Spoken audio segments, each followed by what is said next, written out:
Hello fiddlers, and welcome to the 9th and the final violin lesson in the beginner series. So you've learned quite a bit. I'm going to review most of the things that you've learned, how to hold the violin, how to hold the bow, things like that. I'm going to finish teaching you the song that I began to teach you in lesson 8, Boiled Cabbages.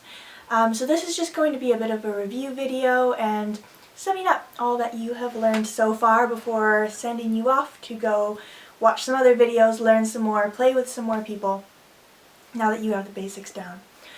So, when you're starting out with your fiddle, you take it out of the case, you tighten up the bow, make sure that it was loose when it was in the case, so you tighten it up, twist it, put on your coon rest, so you probably know how to do this by now, I don't have to review this part. Put on your shoulder rest or your sponge. Put your fiddle up on your clavicle or your shoulder bone and have it pointing out to the side, not too far in front of you. Don't have it drooping down like this, up like this.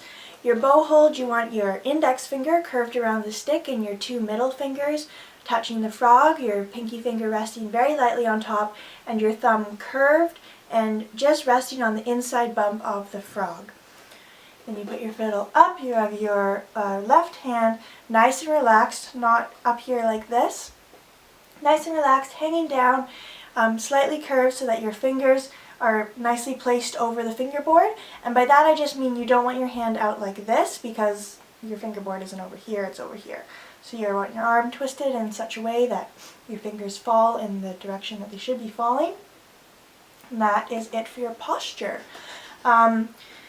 And I guess without further ado, I'm going to start teaching the second part of Boil the Cabbages. So, Boil the Cabbages, the second part, it's pretty similar to the first part. It's the same rhythm, so it's a long, short, short, long, short, short rhythm. But this time, we're going to start on the D string. Remember, the D string goes E, A, D, G. So the D string is the third from the top. Should sound like that if you've tuned your fiddle properly. And of course there's a video on how to tune your fiddle that I put up. I forget exactly what lesson it is, but if you need to search for it, go do that. So D string, you want to have your first finger on. Remember it goes 1, 2, 3 with your fingers. So first finger is the one farthest away from you, closest to the scroll of your fiddle. So you're going to put your first finger on your D string on the tape that you have on your fiddle. And then put your bow on the string, and now with a nice straight bow you're going to pull the bow down and up from the elbow, not the shoulder, so that your bow stays straight. So it's going to be same rhythm, long, short, short, long, short, short on a D1. And next you're going to put on your second finger, so it's going to be a high 2, so on your second tape.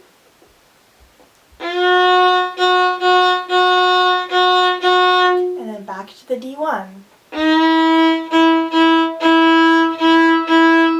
And now we're going to tilt the bow over. Remember, when we tilt the bow over to another string, we're going to lift our arm up because we're going down to the G string, and we're going to put our second finger on the G string for a nice high 2 on that second tape. So let's review what we have so far. We have D1, D2, D1, and then G2. So let's play that all together.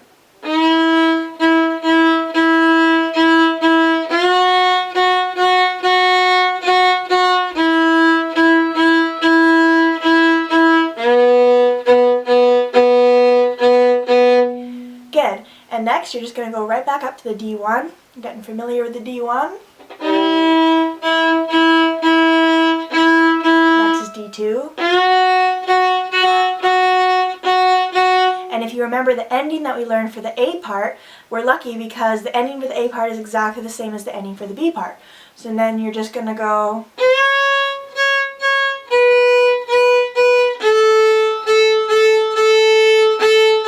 exactly like you learned in the A part. So that's an A2, long, short, short, change in the middle here, A1, long, short, short, and then A, long, short, short, long, short, short. And there you go, there's the B part of Boil the Cabbages. So I'm going to write the notes in the description below so that you can practice that. If you have any questions, of course, feel free to let me know. Now that the beginner series is over, what I recommend that you do is practice everything in the series until you've got it perfect, because this series presents the fundamentals of playing music, of playing the violin. And it's just a good idea to make sure you have all of that fairly mastered before you kind of challenge yourself moving on in terms of the difficulty of the pieces that you play, so that you don't start trying to play good pieces with bad habits, because the two can clash and then it's harder to unlearn something than to learn it right the first time.